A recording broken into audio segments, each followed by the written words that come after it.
that's interesting. I went to pass, and then that guy went to pass too. He didn't signal either. I kind of, like, that other car was driving so freaking slow. I kind of expected that guy to pass too, so I was looking out for it. But he's still a jerk.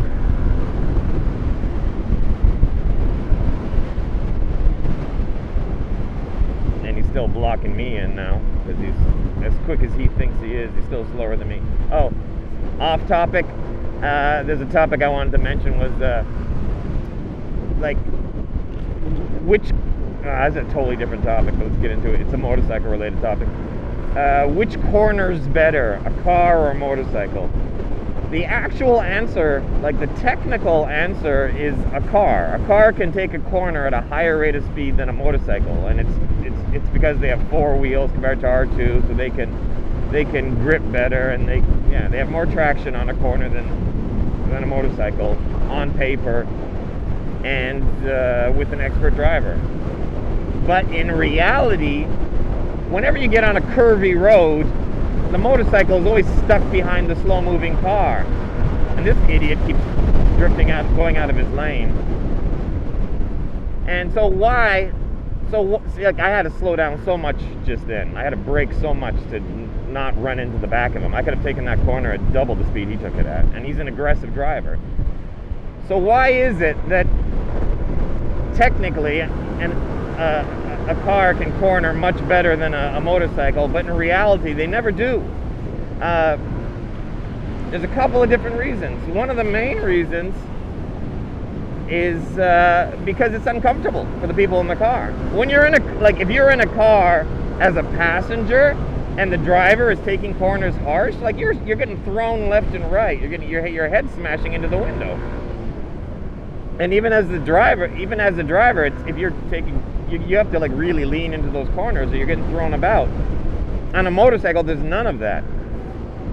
The bike leans with the corner, so all it does is push us into the seat. We don't get thrown about when we're cornering hard or at a steep lean angle.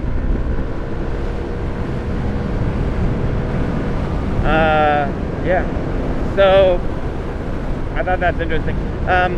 Yeah, but if you put like a race driver in a race car versus a racing motorcycle, the race driver will take the corners at a higher rate of speed than the motorcycle. But your average person in your average car, no, not at all. That was weird. Those 2 motorcycles are like standing up by themselves. Did you guys see that? I didn't even see them until I got close, and then I was like, just 2 motorcycles riding along by themselves. Honda has that. Honda has a motorcycle that it uses some kind of a gyroscopic force. Like, so there's something like an engine, like an electronic gyro that spins inside of it, so it stays upright even when stopped. It's a motorcycle that can stand upright by itself without any legs down, like just 2 wheels standing upright. And in theory, it could, like, they show someone walking and the motorcycle follows them. It's like the test, but I think it's a prototype. It's not in production. They have the same thing in radio-controlled motorcycles. Radio-controlled motorcycles, they need to be rolling a little bit, but barely at all, and they just stand up right by themselves because they have like an engine on the inside that's spinning really fast, even though and then it causes it to stand upright. It's really interesting. If you take a radio-controlled motorcycle and you physically just try to turn it on its side, it fights you. Like it wants to stand up. You can't, when you're holding it in the air, it won't, because it's some kind of gyroscopic force. Yeah. So we went from teaching to gyros. Speaking of gyros, I have a friend of mine in Canada that owns a Greek restaurant, and it's one of my favorite places to eat. If you live in Winnipeg, if you ever visit Winnipeg, Canada, or if you're there, go to George's Burgers and Subs. There's like 4 of them around the city. I intentionally just kept following. Yeah, so I don't know. Teaching, like I taught for many years here, and then I got out of it, and I was doing YouTube full time for a bit, and then I was doing tours as my main source of income. So even though I've been in Taiwan a long time, I haven't been teaching all of that time. There was at least a 5-year break where I didn't teach at all. I was just doing YouTube.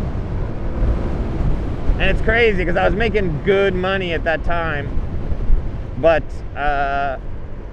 like there was a point where my YouTube was paying me a lot, but I don't have anything to show for it because thanks, the fun of divorce. You always read about it. You always read about people like having a divorce and losing everything, and having a divorce and losing everything, and it's like, it can't be that bad. There should be a way to like get divorced, and nope.